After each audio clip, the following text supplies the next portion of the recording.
ఒక విచిత్రమైన సంఘటన ఒకటి ఉంది. అది బైబిల్ చదివిన ప్రారంభ దినాల్లో అరే దేవుడు ఎందుకు ఎలా చేయబోయాడు,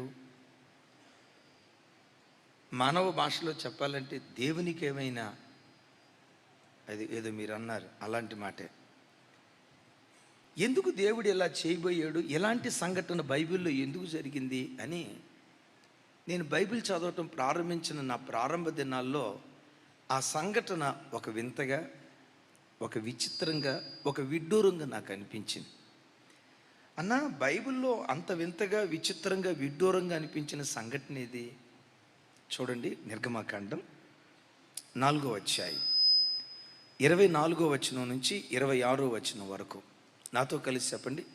అతడు పోవు మార్గమున సత్రములో యెహోవా అతన్ని ఎదుర్కొని అతనిని చంప చూడగా సిప్పోరా వాడిగల రాయి తీసుకొని తన కుమారునికి సున్నతి చేసి అతని పాదముల ఎదుట అది పడవేసి, నిజముగా నీవు నాకు రక్త సంబంధమైన పెనిమిటివైతివే నేను.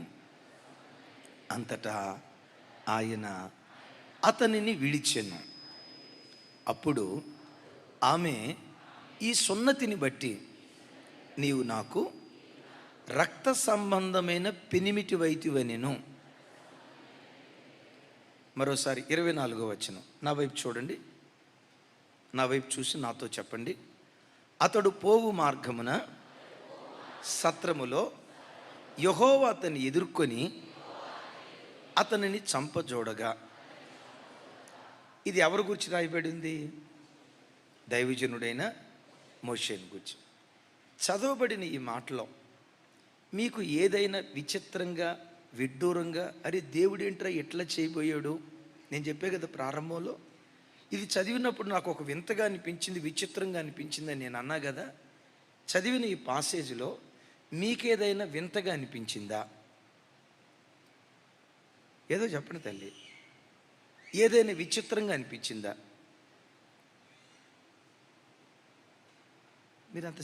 మీరు తెలుగు వాళ్ళ, అమెరికా వాళ్ళ? నోరు తెరిచి మాట్లాడండి. తెలుగు వాళ్ళే కదా, కన్ఫర్మ్ మీరందరూ తెలుగు వాళ్ళే కదా. చదవబడిన ఈ మాటలో మీకు ఏదైనా విచిత్రం అనిపించిందా? క్యాజువల్గానే అనిపించిందా? ఏమనిపించింది విచిత్రంగా?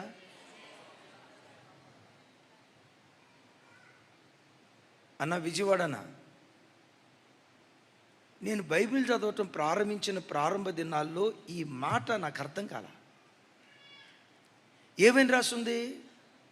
మోషే దేవుని పిలుపునందుకొని ఐగుప్తు దేశానికి వెళ్ళబోతూ ఉంటే దూసిన కత్తి చాతబూని యెహోవా దూత మోషేకు ఎదురుగా వచ్చి బిలామును దూత చంపాలని ప్రయత్నం చేసినట్లుగా దైవజనుడైన మోషేను చంపాలని దేవుడు ప్రయత్నం చేశాడట. మోషేను చంపాలని ఎవరు ప్రయత్నం చేశారు? చంపజూసినట్లుగా లేఖనాల్లో ఎవరిని చంపటానికి దేవుడు ప్రయత్నం చేశాడు? మోషేను చంపటానికి దేవుడు ప్రయత్నం చేశాడు. ఏం చేశాడు మోషే? అసలు పైన ఏం జరిగింది? 3వ అధ్యాయ ప్రారంభంలో హోరేబు పర్వతం దగ్గర పొదలో దేవుడు ప్రత్యక్షమై, మోషే నిన్ను నా సేవ కొరకు పిలుచుకుంటున్నా, 430 సంవత్సరాల నుంచి ఇశ్రాయేలీలు ఐగుప్తు దాస్యత్వంలో బానిసలుగా ఉన్నారు. ఆ బానిసలుగా బ్రతుకుతున్న వ్యక్తులను విమోచించడానికి నిన్ను నేను ఏర్పరచుకున్నా అని అంటంతో మోషే ఎగిరి గంతులేలా. ఏమన్నాడు? నేను నచ్చోడు ప్రభా, నా వల్ల కాదు ప్రభా, నాకంటే యోగ్యులు ఎవరైనా ఉంటే వాళ్ళని చూసుకో ప్రభా అని ఒక రెఫరెన్స్ కూడా ఇచ్చాడు. ఎవరి పేరు ఇచ్చాడు చెప్పండి? అహరోను పేరు చెప్పి, మా అన్న ఉన్నాడు అహరోను, మంచి మాటకారి, మా అన్నం చూసుకో ప్రభా అని అంటే,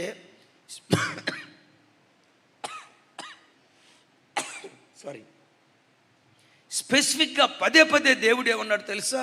మోషే నీవే నాకు కావాలి, నిన్ను తల్లి కడుపులో ఏర్పరచుకున్నా, 430 సంవత్సరాల ఇశ్రాయేలీల బానిసత్వాన్ని విడిపించే విమోచకుడుగా నిన్ను నియమించుకున్నా, నా పని కొరకు నిన్ను ఏర్పరచుకున్నా, బయలుదేరు అన్నాడు. మోషేకి ఇష్టం లేకపోయినా దేవుని బలవంతం మీద ఇశ్రాయేలీని విడిపించడానికి ఐగుప్తు దేశం వైపు వెళ్తున్నాడు. మిమ్మల్ని అడుగుతా, దేవుని మాటకు లోబడి ఇశ్రాయేలుని విడిపించడానికి ఐగుప్తు దేశానికి వెళ్ళేటప్పుడు దేవుడు స్వాగతం పలకాలా లేదా? రెడ్ కార్పెట్ వేసి, వెళ్ళను మోషే, నా పిలుపుకు లోబడ్డావు, నేను చెప్పిన మాటకు లోబడ్డావు, నా మాటకు లోబడి ఐగుప్తు దేశానికి వస్తున్నావు, వెరీ గుడ్, నీ బ్రతుకును ధన్యం చేస్తా అని స్వాగతం పలకాలి. అవునా కదా? స్వాగతం పలకపోతే పలకపోయాడు. స్వాగతం పలకకపోగా కత్తి తీసుకొని మోషేను చంపటానికి దేవుడు దిగొచ్చాడు అక్కడికి. మిమ్మల్ని అడుగుతా, మోషేను చంపటానికి దేవుడు అక్కడ ఎందుకు దిగొచ్చాడు? అక్కడ రాయబడిన తర్వాత వచనాలు చదివితే అర్థమవుతుంది. వెంటనే సిప్పోరా వాడిగల కత్తి తీసుకొని తన చిన్న కుమారుడికి సున్నతి చేయించి ఆ కత్తిరించిన మాంసపు మొక్క ఆ దూత ఎదుట వేస్తే, ఆ మాంసపు మొక్కను దూత పాదాలు ఎదుట వేసిన వెంటనే దూత తన చేతిలో ఉన్న కత్తిని నేల మీద పడేశాడట. అప్పుడు సిప్పోరా అంటది, నీవు నిజముగా నాకు రక్త సంబంధమైన పెనిమిటి వైతివి అని అంటది. అంటే చదవబడిన ఈ మాటలో నాకు సమాధానం చెప్పండి. మోషేను యెహోవా దూత ఎందుకు చంపాలని ప్రయత్నం చేసింది? అర్థం కాలేదు తల్లి. ఎందుకు చంపాలని ప్రయత్నం చేసింది? తన కొడుక్కి సున్నతి చేయలేదని. నేనంట, సున్నతి జరిగింది కొడుక్క మోషేకా? మరి కొడుకుని చంపాలి కదా. కొడుకుని చంపకుండా దేవుని దూత చూడండి మోషేను చంపటానికి కత్తి తీసుకొని వచ్చాడు. ఇంకొక మాట కూడా అంట, కొడుకు సున్నతి జరగకపోతే దేవుడు సిప్పోరాని చంపొచ్చుగా. ఒక మాట, మోషేను ఆల్రెడీ సేవకు పిలుచుకున్నాడా లేదా? మరి సేవకు పిలుచుకున్న తర్వాత నా మోషే నాకు కావాలి కాబట్టి ఈ ఇంట్లో జరిగిన తప్పును బట్టి నేను కొడుకునన్న చంపుతా, సిప్పోరానన్న చంపుతా, మోషేను మాత్రం ముట్టుకోనని మోషేను కాపాడాలి కదా. పిలుచుకుంది దేవుడే, పనిస్తానని చెప్పింది దేవుడే. అదే దేవుడు ఇక్కడ స్పెసిఫిక్గా మోషేను చంపడానికి ప్రయత్నం చేస్తున్నాడు. ఎందుకు మోషే మీద ఖడ్గం పడబోయిందో మీకు ఒక మాట చెప్తా. సున్నతి ఆచారాన్ని కూర్చిన సంగతి సిప్పోరాకు తెలుసా, మోషేకు తెలుసా? నోరు తెరవాలి. సిప్పోరా ఇశ్రాయేలీయురాలా, మిద్యానీయురాలా? తను మిద్యానీయురాలు, అన్యురాలు. తనకి సున్నతి ఆచారాన్ని గురించి తెలియదు. ఇశ్రాయేలీయుడిగా పిలువబడుతున్న మోషే అబ్రహాము సంతానంలో నుంచి వచ్చినవాడు కనుక అబ్రహాముతో దేవుడు అంటాడు, నీకు మగ పిల్లలు పుడితే 8వ దినానే వాని గోప్యంగా చర్మాన్ని కత్తిరించి సున్నతి చేయాలి, ఇది తరతరాలకు నా నిబంధన అని దేవుడు అన్నాడు. నేను చెప్తా, వాక్యం ఏదో మోషేకే తెలుసు, సిప్పోరాకు తెలియదు. సున్నతి ఆచారాన్ని కూర్చిన సమాచారం ఇత్రోకు తెలియదు, సిప్పోరాకు తెలియదు, కొడుకు తెలియదు. సున్నతి ఆచారాన్ని గురించి బాగా ఎరిగిన వాళ్ళు ఎవరు? దీని అర్థం ఏంటంటే, మోషేను యెహోవా దూత చంపటానికి బయలుదేరటానికి కారణం ఏంటంటే, లోకంలో కొంతమంది తెలియక తప్పు చేస్తారు. ఏ వ్యక్తి అయినా తన బ్రతుకులో తెలిసి తప్పు చేస్తే, ఎరిగి తప్పు చేస్తే ఆ వ్యక్తిని దేవుడు శిక్షిస్తాడు అని ఈ పారాగ్రాఫ్ మనకు నేర్పుతున్న భయాన్ని పుట్టించే పాట. సున్నతిని గురించి తెలుసు, కత్తిరించాలని తెలుసు. ఇన్ని తెలిసినా మోషే దేవుని చిత్తాన్ని జరిగించకుండా, కొడుకు సున్నతి చేయించకుండా తాను బయలుదేరుతూ ఉన్నాడు. మీకు ఒక గంభీరమైన మాట చెప్తా. నువ్వెంత గొప్పోడువైనా నీలో పాపం ఉంటే దేవుడు సహించడు, క్షమిస్తాడు కానీ సహించడు. అయ్యో జెర్మియా పాస్టర్ గారండి, ఆయన లక్షల మందికి యూట్యూబ్లో వాక్యం చెప్తాడండి, పలానా చోట మీటింగ్ పెట్టారండి, లక్షల మంది అక్కడికి వచ్చారండి, వాక్యం విన్నారండి, అబ్బో చాలా గొప్పోడండి అని ప్రజలు అంటారేమో. ఎదుటోడు ఎంత గొప్పోడైనా పాపాన్ని దేవుడు క్షమిస్తాడేమో కానీ సహించడు. మరొకసారి చెప్పంటారా? దేవుడు పాపాన్ని క్షమిస్తాడేమో కానీ సహించడు. మోషేకి ఇది తప్పని తెలుసు, సున్నతి జరిగించడం వాక్యానుసారం అని తెలుసు. దీని గురించే లోకాసు వార్తలో భక్తుడు ఇలా అంటాడు. చూడండి, యేసుక్రీస్తు వారు ఇలా అంటారు. 12వ అధ్యాయం 47వ వచనం. నాతో కలిసి చెప్పండి.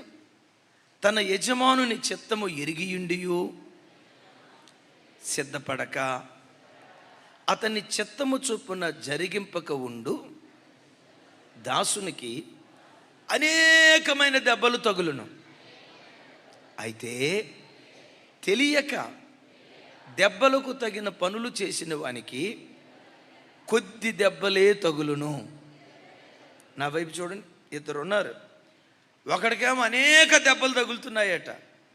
ఇంకొక అతను ఉన్నాడు, అతనికి మాత్రం కొద్ది దెబ్బలే తగులుతున్నాయట. సమాధానం చెప్పండి, ఎవరికి అనేకమైన దెబ్బలు తగులుతున్నాయి? యజమానుని చిత్తం ఏంటో తెలిసి కూడా తెలిసి తప్పు చేసిన వాడికి అనేక దెబ్బలు తగులుతాయి. తెలియక తప్పు చేసి ఉంటాడే వానికి కొద్ది దెబ్బలే తగులుతాయి. ఒకరోజు ఒక తల్లి వచ్చింది.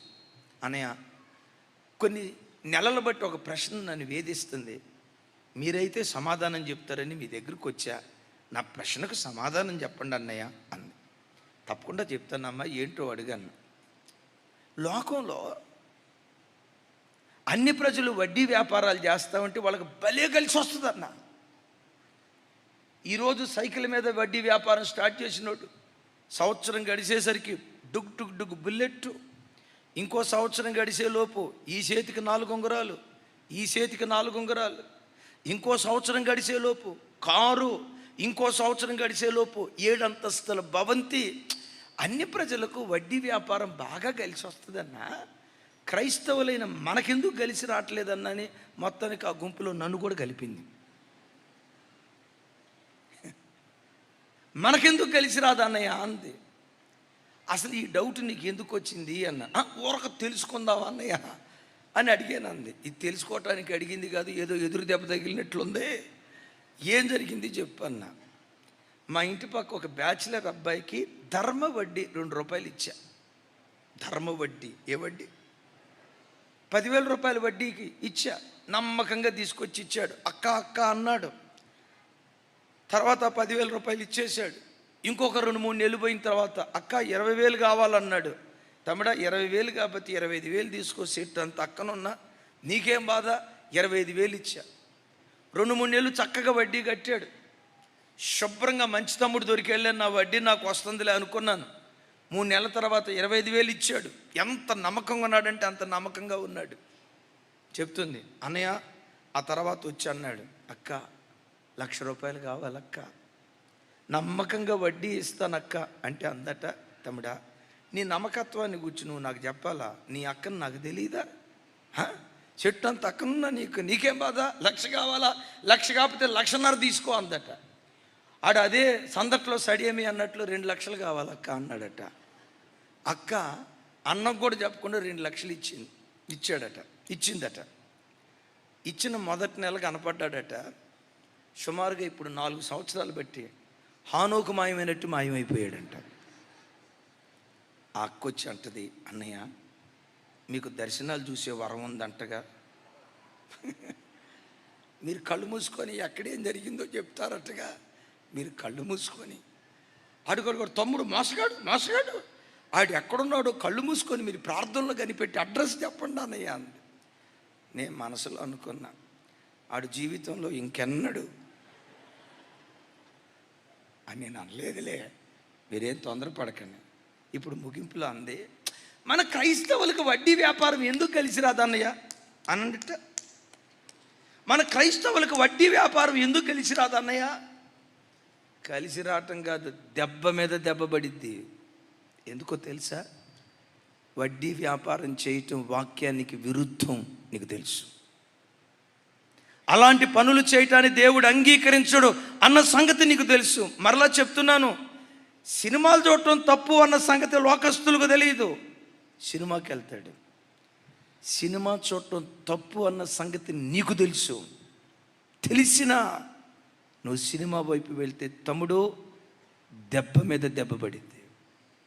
లోకస్తుడు ఉన్నాడు, పోర్నోగ్రఫీ చూస్తే ఏంటండి, సరదాగా సంతోషంగా వీడియో చూస్తున్నాను. యవనస్తుని ఫోర్నోగ్రఫీ చూస్తే తప్పే ఉంది అని లోకపు యవనస్తుడు అనుకుంటాడు, చూస్తాడు. వాడికి అంత ఎక్కువ దెబ్బలు తగలవు, 2-3 దెబ్బలే తగులుతాయి.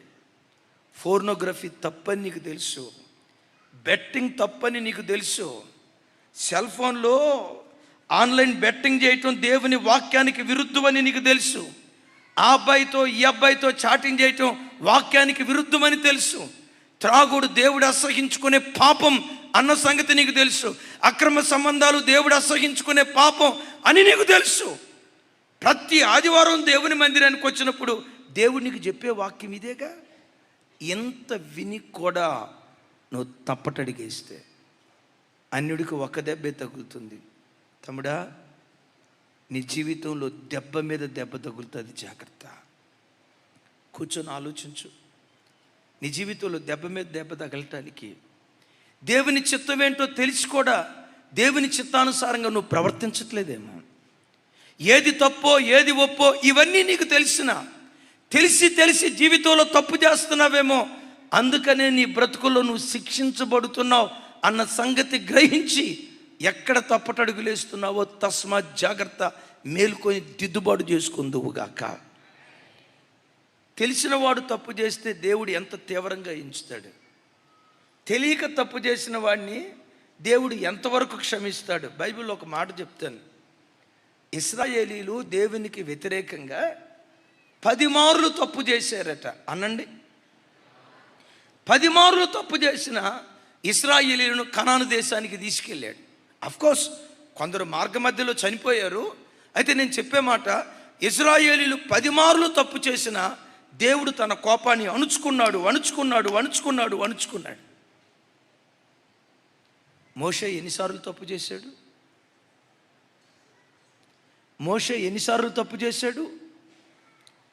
ఒక్కసారి తప్పు చేశాడు. ఆ హోరేబు పర్వతం దగ్గర ద్రోహులారా అని కాని మాట అన్నాడు. కాని మాట అన్నందుకు మోషే కనానును పోగొట్టుకున్నాడు. నేనంట మోషే తప్పు చేసింది ఒకేసారి కదా. ఇప్పుడు మోషే అనాలి, దేవా, ఇశ్రాయేలీలు 10 సార్లు తప్పు చేసిన నువ్వు క్షమించావే, 10 సార్లు తప్పు చేసిన నువ్వు సహించావే, 10 సార్లు తప్పు చేసిన ఓర్చుకొని నువ్వు తీసుకొని వెళ్ళావే, ఒక్కసారికి నన్ను ఎక్స్క్యూజ్ చేయవా? దీని అర్థం ఏంటో తెలుసా? విశ్వాసుల దగ్గర నుంచి దేవుడు ఆశించే ఆత్మీయ స్థాయి కంటే వాక్యాన్ని బోధించే సేవకుల దగ్గర విశ్వాసులకు మించిన ఆత్మీయ స్థాయి దేవుడు కోరుకుంటాడు. మీరు 10 మార్లు తప్పు చేసినా దేవుడు సహిస్తాడేమో, అలాగని తప్పు చేయమని నేను చెప్పట్లా. 10 మార్లు తప్పు చేసినా దేవుడు మిమ్మల్ని క్షమిస్తాడు, సహిస్తాడేమో. కానీ 24 గంటలు నీతి వాక్యం చెప్పే సేవకుడు నీతి లేని బ్రతుకు బ్రతికితే, 24 గంటలు పవిత్రతను గూర్చి బోధించే సేవకుడు పవిత్రత తప్పి బ్రతికితే, 24 గంటలు అబద్ధం ఆడకూడదు అని వాక్యం బోధించే సేవకుడు, వాక్యాన్ని చదివే సేవకుడు వాడే అబద్ధికుడైతే, సేవకుల దగ్గర నుంచి ఉన్నతమైన ఆత్మీయ స్థాయిని దేవుడు కోరుకుంటున్నాడు. లోకస్తుల్లో ఉన్న నీతి కంటే మీ దగ్గర నుంచి ఎక్కువ నీతిని దేవుడు కోరుకుంటూ ఉన్నాడు. కొంచెం గట్టిగా చెప్దాం ఆమెన్. మరొకసారి చెప్తాను, యజమానుని చిత్తం ఎరిగి తప్పు చేస్తే దెబ్బతింటావు, జాగ్రత్త. మొదటి మాట. దీనిలో రెండో పాఠం మీకు చెప్తాను. టకామని సమాధానం చెప్పండి. సున్నతి చేయించుకుంది ఎవరు? మోషేనా? మోషేకు పుట్టిన కొడుక? మోషే చేయించుకోలేదా? మోషే కుమారుడు చేయించుకోలేదా? మరి కుమారుని శిక్షించవచ్చు కదా. ఇక్కడ దేవుడు నాకు బయలుపరిచిన గుండెలు బ్రద్దలు చేసే ఒక మర్మయుక్తమైన సంగతి ఏంటో తెలుసా? కడుపును పుట్టిన యవ్వన పిల్లల పాపం తండ్రులకు శాపంగా మారుతుంది. నాకు భయం పడుతుంది మాట చెప్పటానికి. తల్లిదండ్రుల పాపం పిల్లలకు శాపం అవుతుంది అన్న మాట గతంలో విన్నాం కదా. ఈ పాసేజ్లో ప్రభు నాకు బయలుపరిచిన సత్యం ఏంటంటే, తల్లిదండ్రులు భక్తిపరులైన, తల్లిదండ్రులు ప్రార్థనా పరులైన పిల్లలు దారి తప్పి బ్రతికితే యవ్వన బిడ్డలు దారి తప్పిన మార్గాల్లో వాళ్ళు జీవిస్తూ ఉంటే యవ్వన బిడ్డల పాపం తల్లిదండ్రులకు శాపంగా మారిపోద్ది. యవ్వన బిడ్డ, నా వైపు చూడు. ప్రస్తుతం నువ్వు జీవిస్తున్న జీవితం నీ తల్లిదండ్రులకు ఆశీర్వాదం ఇచ్చేదిగా, ఆరోగ్యం ఇచ్చేదిగా ఉందా? ఉన్న ఆరోగ్యాన్ని కూడా తీసేదిగా ఉందా? ఉన్న ఆయుష్ను కూడా తీసేదిగా ఉందా? ప్రస్తుతం నువ్వు బ్రతుకుతున్న బ్రతుకు నీ తండ్రి చేతి పనులు ఇంకా దేవుడు దీవించేటట్లుగా ఉందా? చేతి పనులు చితికిపోయేటట్లుగా నీ పనులు ఉన్నాయా? యవ్వన బిడ్డలు అందరూ చూడండి, కుమారుల పాపం తల్లిదండ్రులకు శాపంగా మారిపోద్ది. ఇది నేర్పుతున్న పాఠం. మీరు నన్ను అడగొచ్చు, అన్నయ్య ఇది నాకు అంత క్లారిటీ లేదు, ఇంకా బైబిల్లో ఎక్కడైనా ఆధారాలు ఉన్నాయా? పిల్లల పాపం తల్లిదండ్రులకు తగిలినట్లుగా, పిల్లలు చేసిన పాపాన్ని బట్టి తల్లిదండ్రులు ఒక శాపగ్రస్తమైన అనుభవం వైపు వెళ్ళినట్లుగా బైబిల్లో ఎక్కడైనా ఆధారం ఉందంటే చాలా ఆధారాలు ఉన్నాయి, కానీ ఒక ఆధారం చూపిస్తాను. అదే యాజకుడైన ఏలీ. అనండి, కొంచెం గట్టిగా చెప్పండి. అసలు ఆయన గుర్తొచ్చినప్పుడల్లా గుండెట్ల పిండబడుతుంది. ఎందుకో చెప్పంటారా? నిండు వృద్ధాప్యం వచ్చే వరకు, 98 సంవత్సరాల వయసు వచ్చే వరకు దేవుని మందిరంలో దేవుని సేవ చేశాడు. ఏ వయసు వచ్చే వరకు? కొంచెం గట్టిగా తల్లి, ఏ వయసు వచ్చే వరకు? అద్భుతం ఏంటంటే ఆయన నోట నుంచి ఒక మాట బయలుదేరిందంటే దేవుడు దాన్ని స్థిరపరిచేవాడు. ఒకరోజు అన్నమ్మ తల్లి వచ్చింది, ఏడ్చింది, నాకు సంతానం లేదని. ఏమన్నాడు తెలుసా? నువ్వు క్షేమముగా వెళ్ళుము, ఇశ్రాయేలీల దేవుడైన యెహోవాతో నీవు చేసిన మనవి ఆయన నీకు దయచేయునుగాక అన్నాడో లేదో. అదే అదే అదే సంవత్సరంలో ఆ తల్లి గర్భం తెరవబడింది. ఆ తర్వాత మందిరానికి వచ్చినప్పుడు కుమారుణ్ణి ఎత్తుకుని మందిరానికి వచ్చింది. ఈ ఆశీర్వాదపు వచనం పలకక మునుపు ఆవిడ సంతానలేమితో వచ్చింది. సేవకుని నోట నుంచి ఆ ఆశీర్వాదపు వాక్కు వచ్చిన తర్వాత ఈసారి మందిరానికి వచ్చినప్పుడు పుట్టిన కుమారుణ్ణి ఎత్తుకొని మందిరానికి వచ్చింది. ఇప్పుడు చెప్పండి, ఆయన నోటి మాటలు ఎంత అభిషేకం ఉంది. ఆయన నోట నుంచి ఒక మాట పలికితే అది స్థిరపడేది. నమ్మండి, 98 సంవత్సరాలు నమ్మకంగా సేవ చేసిన సేవకుడు అలాగే మందిరం దగ్గర ఉన్నప్పుడు, అయ్యా మీ కొడుకు పెద్దోడు, మీ చిన్న కొడుకు ఇద్దరు చచ్చిపోయారయ్యా, దేవుని నిబంధన మందసం పట్టబడిందయ్యా. ఏంటి? దేవుని నిబంధన మందసం పట్టబడిందా?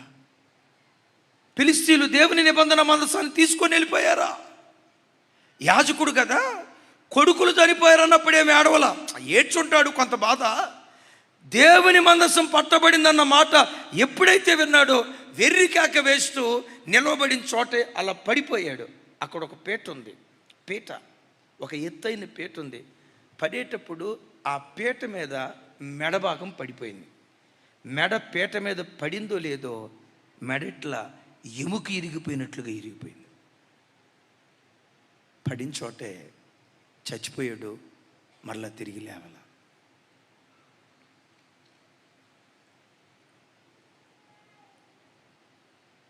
పడిన చోటే మెడ విరిగిపోయింది, చనిపోయాడు, మరలా తిరిగి లేవాల. జస్ట్ ఎవరో నిన్న నాకు వాట్సాప్ మెసేజ్ పంపించారు. ఎవరో ఒక క్రికెటర్ అట, నిన్న ఆటాడుతూ ఆ బంతి పట్టుకుందామని ఎగిరాడట. కాలు బ్యాలెన్స్ తప్పింది, పడిపోయాడు. పడిపోయేటప్పుడట ఈ మెడభాగం నేలకు బలంగా తగిలిందట. మెడభాగం నేలకు తగిలేటప్పుడు మనిషి బాగా బరువు ఉంటాడు, మంచి ఎత్తరట, వెస్టిండీస్ ప్లేయర్, మంచి ఎత్తరి బలం ఉంటాడట. ఆ బలమంతా మెడ మీద పడితే జస్ట్ నిన్నటి దినాన ఆ క్రికెటర్ మెడ విరిగిపోతే చనిపోయాడో లేదో తెలియదు, బ్రతుకున్నాడో లేదో తెలియదు, ఇప్పుడు హాస్పిటల్లో ఉన్నాడు. ఇప్పుడు ఇతను ఆటాడుతూ ఏదో జరిగింది. ఏలీ ఆడేవాడు కాదు, యాజకుడు, ప్రార్థనాపరుడు, ఇంత భక్తి కలిగిన దైవజనుడు. నేను మిమ్మల్ని అడుగుతా, ఇలాంటి భక్తి కలిగిన దైవజనుడికి ఇలాంటి మరణం రావటం న్యాయమేనా? నోరు తెరిచి చెప్పండి రా, న్యాయమా అన్యాయమా? అలాగని దేవుడు అన్యాయం చేశాడని అందామా? ఇన్ని సంవత్సరాలు మందిరంలో బ్రతికితే ఎందుకు ఈ సేవకుడికి ఎలాంటి ముగింపు వచ్చింది? ఎందుకో తెలుసా? కుమారుల పాపం ఆ తండ్రికి శాపంగా మారిపోయింది. ఏమని రాసిందో చూడండి. సమూయేలు మొదటి గ్రంథం 3వ అధ్యాయం 11వ వచనం నుంచి 13వ వచనం వరకు అసలు ఆ మాటలు చూడండి. అయ్యా నాతో కలిసి. అంతటా యెహోవా సమూయేలుతో ఎలాగూ సెలవిచ్చాను. స్వరమెత్తాలి పెద్దగా. ఇశ్రాయేలీలలో నేను ఒక కార్యము చేయబోచున్నాను, దానిని వినువారందరి చెవులు గింగురుమనును. ఆ దినమున ఏలి యొక్క ఇంటి వారిని గూర్చి నేను చెప్పినదంతయు వారి మీదకి రప్పింతును. దాన్ని చేయ మొదలుపెట్టి దాన్ని ముగింతును. తన కుమారులు తమ్మును తాము శాపగ్రస్తులుగా చేసుకొని ఉన్నారని తానెరిగియు వారిని అడ్డగింపలేదు గనుక అతని ఇంటికి నిత్యమైన శిక్షను విధింతునని నేను అతనికి తెలియజేయుచున్నాను. ఎవరిని బిడ్డలారా, తప్పు చేసింది ఎవరు? ఏలి కుమారులు. ఏలి కుమారులు తప్పు చేస్తే ఏలి ఇంటి వారి మీదకి దేవుడు శిక్ష పంపించాడు. శిక్ష ఒకరోజు శిక్ష, ఒక నెల శిక్ష, 1 సంవత్సరం శిక్ష. ఏమన్నాడు దేవుడు అక్కడ? ఏమని రాసింది? విన్నారు కదా, ఏ శిక్ష అని రాసింది? నిత్యమైన శిక్ష నేను వాళ్ళ మీదకు పంపుతూ ఉన్నాను. ఎందుకు పంపుతున్నావయ్యా? తన కుమారులు పాపం చేస్తూ ఉంటే, ద్రోహ కార్యాలు చేస్తూ ఉంటే కుమారులను అడ్డగించలేదంటే అడ్డగించాడు, కానీ పిల్లలు వెళ్ళా.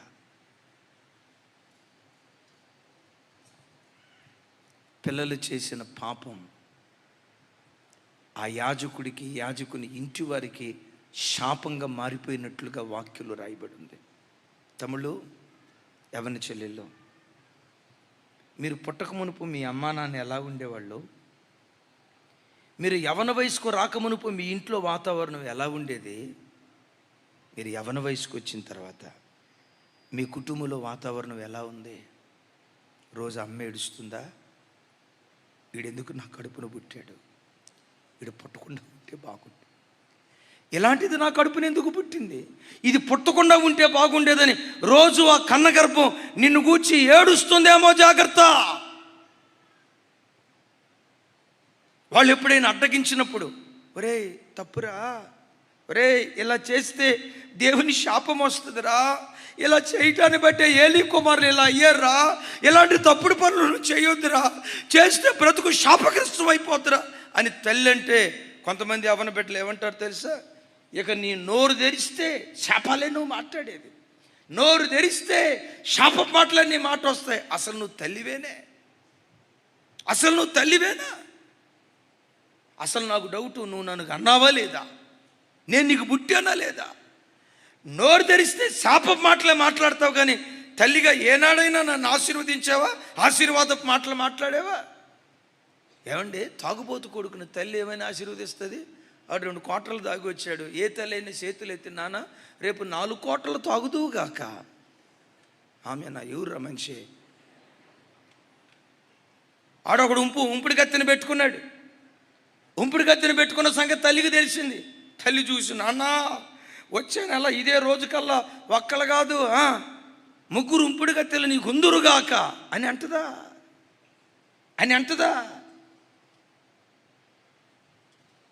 వివాహం కాకుండా అమ్మాయి ఎవరితోనో చాటింగ్ చేస్తూ ఉంటే తల్లికి తెలిసింది. మనం క్రైస్తవులం, బజారు వ్యక్తులం కాదు, లోకపు వ్యక్తులం కాదు. మనం ఆరాధించే దేవుడు పరిశుద్ధ దేవుడు. ఆయన ఎలా పరిశుద్ధంగా ఉన్నాడో ఆయన పిల్లలైన మనం పరిశుద్ధంగా బ్రతకాలి. రే తల్లి, అలా చేయొద్దు, దేవుని కోపం నీ మీదకి వస్తుంది.